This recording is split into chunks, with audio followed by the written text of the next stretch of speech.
Welcome back to Yield Today with Dallin Candland. I'm here with Donnie Boivin, and he runs the Success Champions online networking and entrepreneurship group, the Growth Mode podcast, and has so much other stuff to go along with his story. Just excited to talk about focus and everything else that comes out of this conversation. So thanks for coming, Donnie. Thanks, Don. I really appreciate it. And the fun conversation we've had already. This is going to be a pretty cool conversation. Hopefully, can do some good things for your audience and your listeners.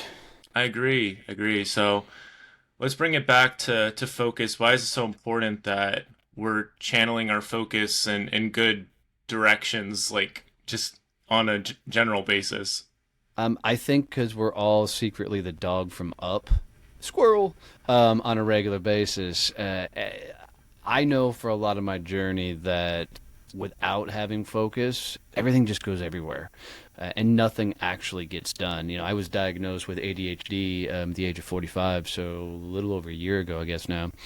And, getting that type of diagnosis doesn't give me an excuse for how I behaved as a kid, but it sure makes a good explanation for a lot of the ways I showed up. And focus is what allowed me to build, 3 companies and do all the things we have, and building this global brand that we continue to put out there. So it's literally about getting dialed in. And for me, focus a lot of times is simply routines and figuring out what those routines are and then maintaining them.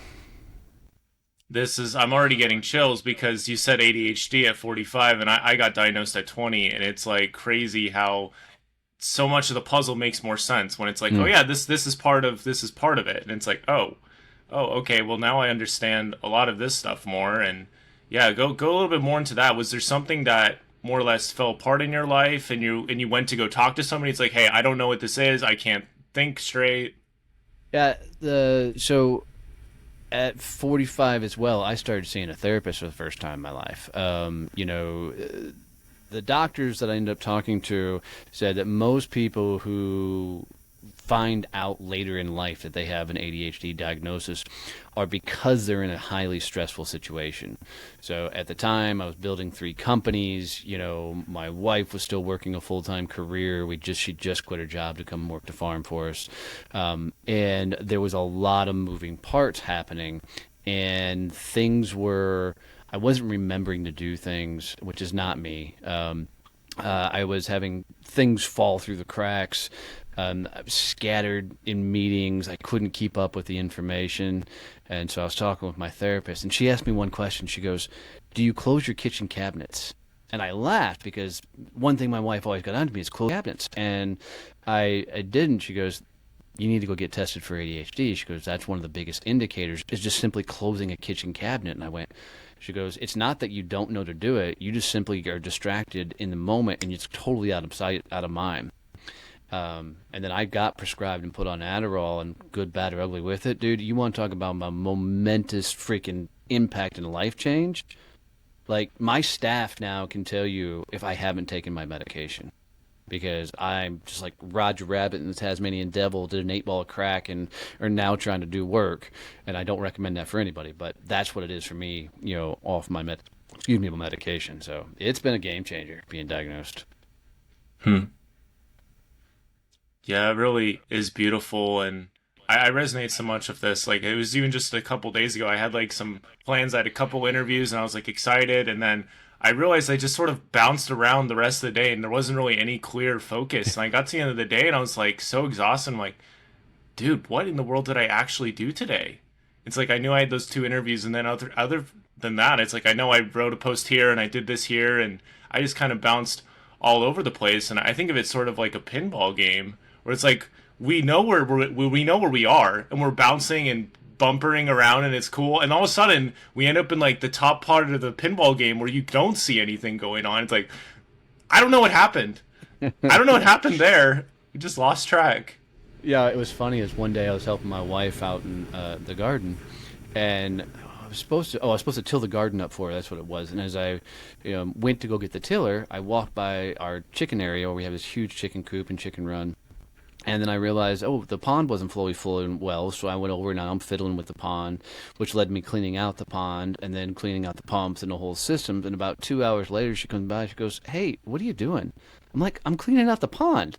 She goes, "You're supposed to be tilling the garden." I'm like, "Oh, crap." So I go get the tiller, right? Well, go and get the tiller. I walk by the shed. There's a machine shed, and then there's our tool shed. And I walk by the tool shed, and I realize that the bench was all askew. So now I'm in there, I'm organizing all the tools.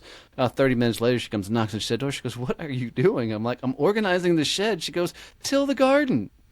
And I finally got the tiller over there about 4.5 hours later than I was supposed to. But that's kind of the life of somebody with ADHD is it's we take care of what's in the moment and we'll completely forget about anything else that was in front of us that was supposed to be done.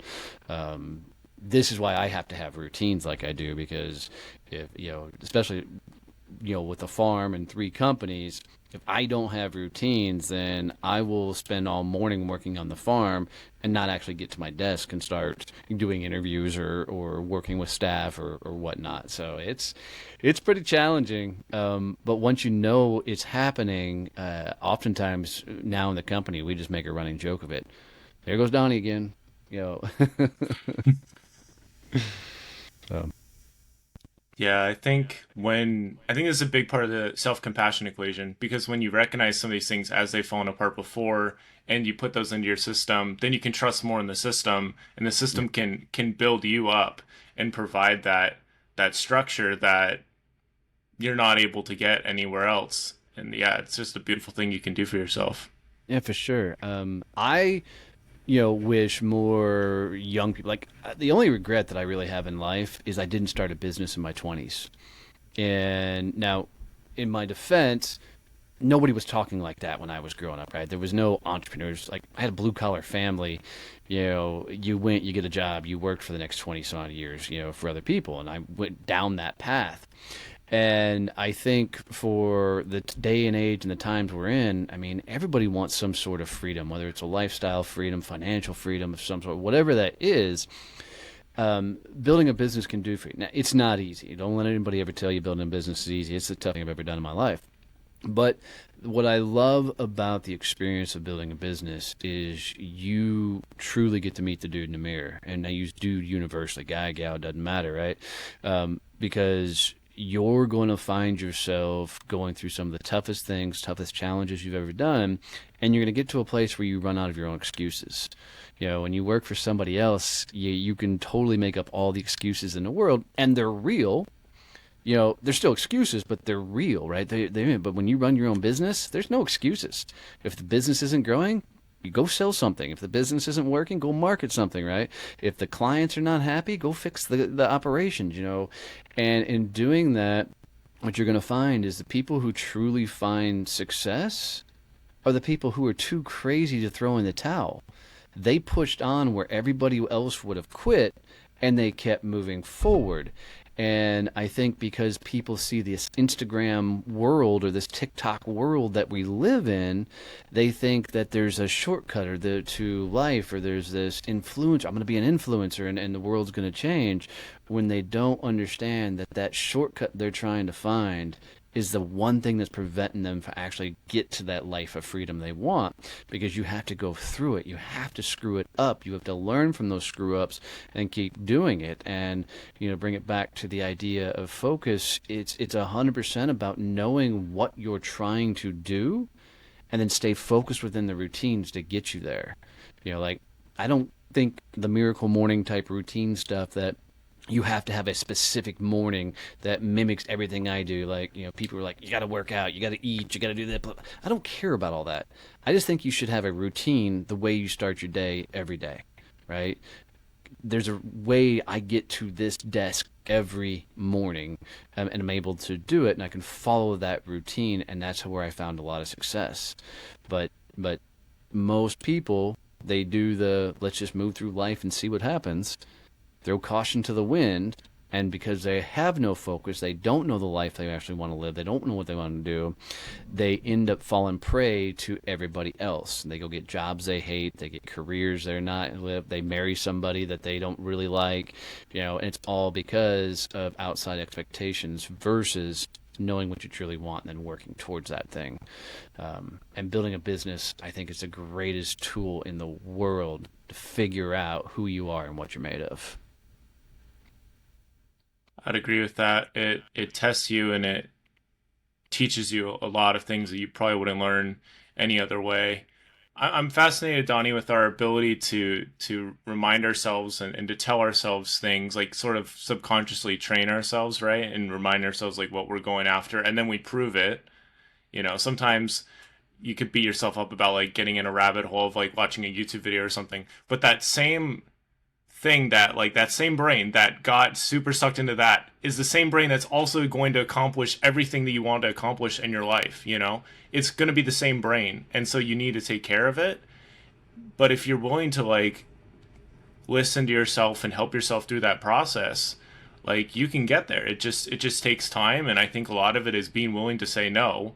Like if your brain is all over the place, just being like, I mean, last week I was like, you know what, I'm not going to have like hardly any outside voices at all. It's just going to be me and like God and whoever I talk to, and that's it. And that was very restorative, because I just knew it was just, this was all coming from me, I guess. Is beautiful.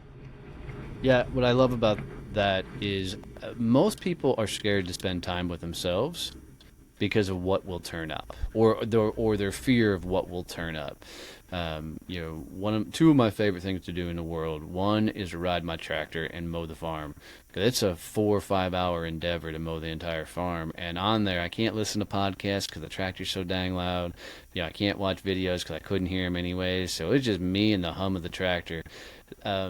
I've had people tell me that it's a form of meditation. I don't care if it is or isn't. It's a cool moment to be in your own dang thoughts and just think about what you think about.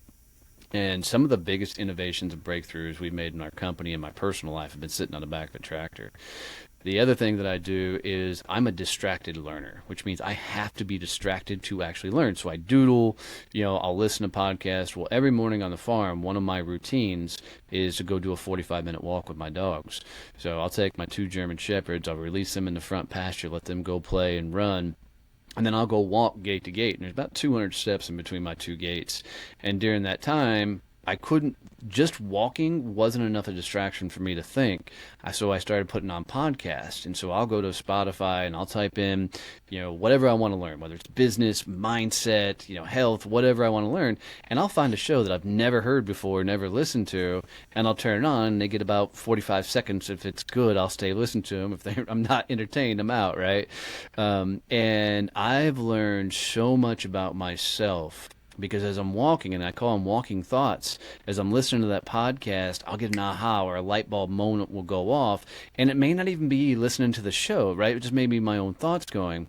I pull out my phone, and I have Asana on my phone, and I have just a Asana space on there. It's called Walking Thoughts, and I'll jot down that thought. And then oftentimes, if people follow me on social media, especially on LinkedIn, I'll go that day on LinkedIn, and usually my first or second sentence is my aha from my podcast listening, and that becomes my social content, because now I'm like, okay, this is that moment. I've learned this. Now what do I really think about it? And I try and decipher my thoughts the rest way through my post. And that's been a lot of fun to do. And it's just my way to distractive learn things, and which I think a lot of people with ADHD, do, is they find some other way to be able to pay attention and focus when they can't actually pay attention and focus. So it's been a fun hack for me, if you will. That's cool. Yeah, for me, like if I find a song I really like sometimes I'll just listen to that on repeat and go on a run and just like completely inundate myself with it. I'm curious, Donnie, since you've been posting on LinkedIn and doing your podcast and stuff, how's like the audience you've been focused on? Because that's where a lot of this is going too. Like if you know what audience you're going to focus on, then a lot of your content kind of writes itself. So how has that changed over time as far as who you're trying to target? Yeah, I think universally, as I was putting out content, I was trying to save the world, if you will. And I think a lot of people go through this. I think some portion of us, we all got this vanity that our story needs to be told, right?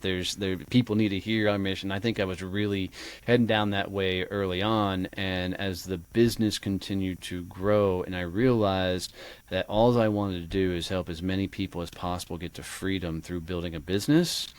Then the platforms changed for me and the dynamics changed for me, and a lot of my content went from, let me tell you how awesome I am, kind of feel to really let me tell you everything I screwed up and what I learned from it and how I fixed it.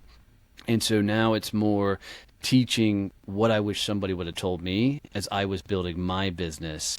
And that's been a lot of fun. And the DMs I get from people, the comments I get, probably the biggest thing people say is like, man, I can't believe how raw you will get on LinkedIn sharing your story. And, building a business is hard. And when business got really hard for me, I didn't want anybody to know how bad business was, so I made myself an island, and I didn't tell anybody how bad we were struggling. And literally, just so your audience can know how crazy it got. I mean, my wife's Jeep got repossessed as I was building a business. We almost lost a farm in foreclosure. My wife and I both had to cash in our 401ks. For you younger people, 401ks, what old people used to invest in.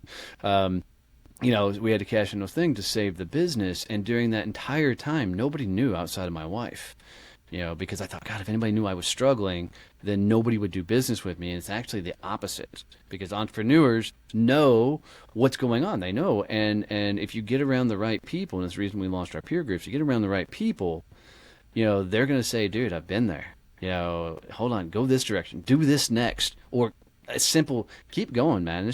This is going to work. And it's you got to get around the people that are going through the stuff you're going through, because they will either give you advice to get through it or lift you up through the process. Probably one of the coolest memes I've seen of all times has a U.S. Marine sitting down in this hole, and you can tell the way it's drawn, he's battling depression and everything else.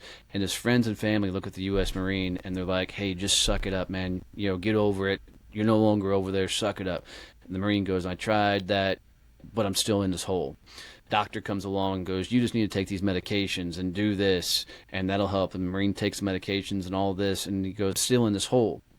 Therapist comes up and goes, you just need to think happy thoughts and be positive, and you'll get out of this hole. And the Marine, like, I tried, and he's still in a dang hole. Another Marine comes by and just jumps down the hole. And the first Marine goes, what the heck are you doing? He goes, now we're both in this hole. The second Marine goes, don't worry. I've been here before. I know how to get out. Let's go. Right? And I think that's what most people need, is somebody who's been through it, whether it's a coach, a friend, a mentor, a peer that they can get around that can say, hey, you need to go this direction, or have you tried this, or let me tell you what I did. And most people, because they make themselves an island and don't want people to know how bad it is, they don't find that advice, and they stay in misery, and misery loves company, and they'll just continue to make themselves miserable. No man is an island. Find a place to channel that focus. Find people to rally around. Yeah, that's beautiful. I know we need to let you go, Donnie, so we appreciate you jumping on and sharing these beautiful thoughts real quick. What's a good way to get in touch with you? Well, before I go, and one, if you ever want to do this conversation again, happy to anytime. But if you got any value out of this, having my own show, I can tell you the hardest thing in the world to do is to build an audience. Do Dallin a favor and share this episode or any other episode you got value out for him. Just share it to one person who needs to hear the messages and stuff he's putting out there. Literally, you share it to one person like you gave him a virtual hug, and it will mean the freaking world to him. So you can find me, Donnie Boivin, Boivin, on any of the platforms out there, DonnieBoivin.com. And the coolest thing you can do for me, guys, is if you will take a screenshot of this episode and tag Dallin and me in there to say you listen to the show or you watch the show, I promise if I see it, I will comment on there and freaking try and get you any information, advice, and help Dallin out as much as possible. I love that. Thank you so much, Donnie. It's much appreciated, Absolutely. and we'll look forward to next time. Take care, man.